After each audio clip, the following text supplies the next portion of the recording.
یہاں پہ خاتون چونکہ ابتدائی مکمل آواز نہیں آ رہی، یہ تبدیل ہو رہی ہے، تو یہ کیا ہے؟ یہ جمع مکسر ہے بھی مؤنث میں، یہ جمع مکسر ہے، اور اس کو ہم ان کے ساتھ جب سکھائیں گے تو بچہ اگر ان دونوں کو سمجھنے لگا ہوا ہوگا تو وہ یہ ایک مکسر کو سمجھنے سے قاصر ہو جائے گا۔ ہم ابتدا میں کیا کریں؟ اس ملتی جلتی چیزوں کو سکھائیں، اور ان کو سکھانے کے لیے سب سے آسان جو طریقہ ہے وہ یہ ہے کہ آپ سٹیکی نوٹس تیار کریں۔ سٹیکی نوٹس تیار کریں اس چیز کے، جیسے میں مثال دیتا ہوں، میں نے ایک سٹیکی نوٹ تیار کیا یہ مجاہد کا، اور آگے لکھ دیا واو اور نون غنہ، اور ایک جگہ پہ یہ اور نون غنہ لکھ دیا، ٹھیک ہے، اور یہاں پہ میں نے ایک سٹیکی نوٹ تیار کر لیا کتاب کا۔ اچھا، اب کیا ہوگا؟ ایک واحد کا ہے اور دوسرا یہ اضافے کا ہے۔ ان سٹیکی نوٹس کو میں نے آمنے سامنے لگوانا ہے۔ میں مثال کے طور پہ غلط کر کے یہ لگا دیتا ہوں تو یہ مجاہدیں تو نہیں ہوگا، اور کتابوں تو کسی صورت پھر بھی بنتا ہے، لیکن مجاہدیں نہیں ہو سکتا۔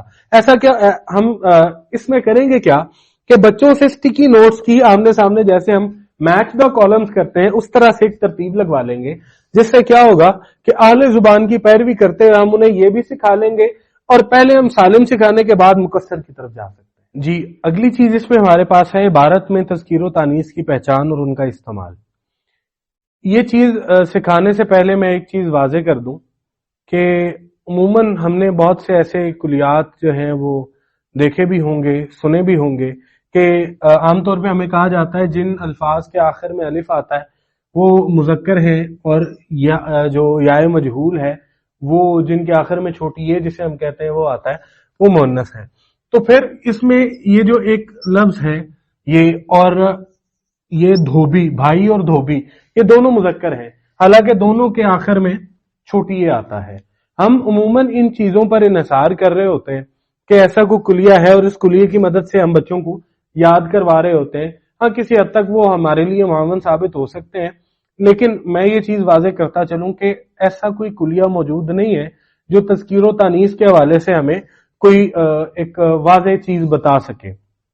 جیسا کہ ایک شعر بھی ہے کہ یہاں ہے ماہر اہل لکھنؤ بھی اہل دہلی بھی، یہ کہتے ہیں سحر ہونی وہ کہتے ہیں سحر ہونا۔ تو چونکہ ہم نے اس معاملے میں اہل زبان کی پیروی کرنی ہے تو جو اردو فورم سے کتابیں ہمارے پاس اپروو ہو کے آتی ہیں وہ اس کے عین مطابق ہوتی ہیں۔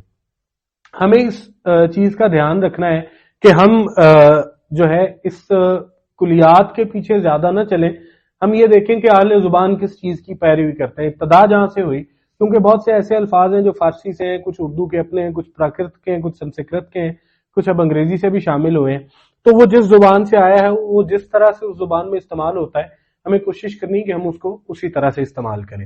اب جب ہم اہل زبان کی پیروی کر رہے ہیں تو اس میں ہمیں کیا کرنا ہے؟ جو طریقہ ہے بچوں کو سکھانے کا، اس میں ہمیں خاصی دقت اس لیے پیش آتی ہے کہ ہم اس نثر پارے کی مدد سے ہی بچے کو اس میں رہتے ہوئے پہلے تو وہ سکھاتے ہیں، اس کے بعد ان سے تذکیر و تانیث کی 2 فہرستیں بنواتے ہیں، یہاں پہ مذکر ہے اور یہاں پہ مؤنث ہے۔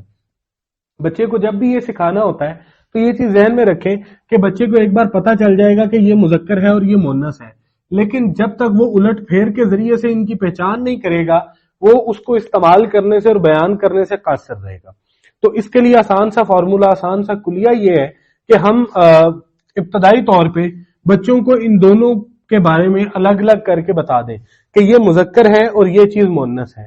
یعنی اگر ناک کی بات کریں تو ناک مذکر ہے یا مؤنث ہے۔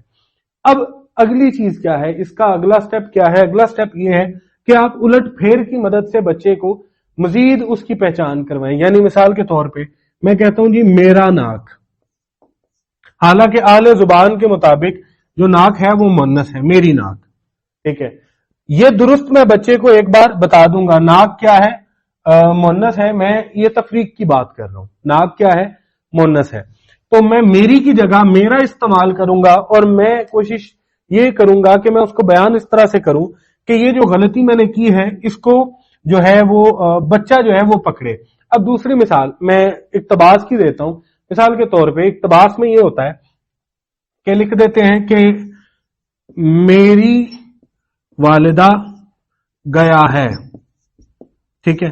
اب یہاں پہ میں نے مؤنث کے ساتھ اس چیز کا استعمال کیا جو مذکر کے لیے استعمال ہوتی ہے، تو میں اس کو جان بوجھ کر استعمال کروں گا تاکہ بچہ جو ہے اس کی مدد سے اس غلطی کو پکڑ سکے۔ جب تک وہ پکڑ نہیں پائے گا اس کا مطلب کیا ہے کہ وہ ان میں تفریق کرنے کے قابل، ان کو بیان کرنے کے قابل نہیں ہوا۔ اس کا آسان سا نسخہ یہ ہے کہ آپ جان بوجھ کر جس سبق میں آپ نے بچے کو یہ سکھانا ہے غلطیاں کریں، اور اس کے لیے آپ استعمال کیا کریں بعد میں تصحیح کے لیے۔ یہ بہت ضروری ایک چیز ہے۔ جب آپ اس کی درستی کرنے لگیں تو آپ کوشش کریں کہ وہ چیز آپ اسی بچے سے لکھوائیں۔ جب وہ بچہ خود لکھے کہ یہ جو سرگرمی ہے اس کا مقصد یہ ہے کہ بچہ خود اپنے ہاتھ سے کرے اور اس چیز کو الٹ پھیر کے ذریعے سمجھنے کی کوشش کرے۔ ہم اس کو یاد کروا دیں گے 2 فہرستوں کی مدد سے، کام کسی نہ کسی حد تک ہو جائے گا، لیکن بیان کرنے تک بات نہیں پہنچے گی۔ اس کے لیے ضروری یہ ہے کہ پہلے ایک تو آپ غلطی کریں، پھر بچوں سے اس طرح بیان کریں کہ بچے اس کی نشاندہی کریں۔ جب نشاندہی کر لیں تو پھر بچوں سے اس کی تصحیح کروائیں۔ جب وہ خود تصحیح کریں گے یا کلاس میں کوئی اور تصحیح کرے گا یا بچے کو میں بلاتا ہوں وہ تصحیح کرتا ہے، اس کے بعد اس کی بلند خوانی کرتے ہیں، تو وہ چیز خاصی اس بات کو ممکن بنائے گی کہ بچے جو ہیں آگے چل کے اس کو بیان بھی کر سکیں گے، استعمال بھی کر سکیں گے، اور یہ اہل زبان کی پیروی سے ہی ممکن ہوگا۔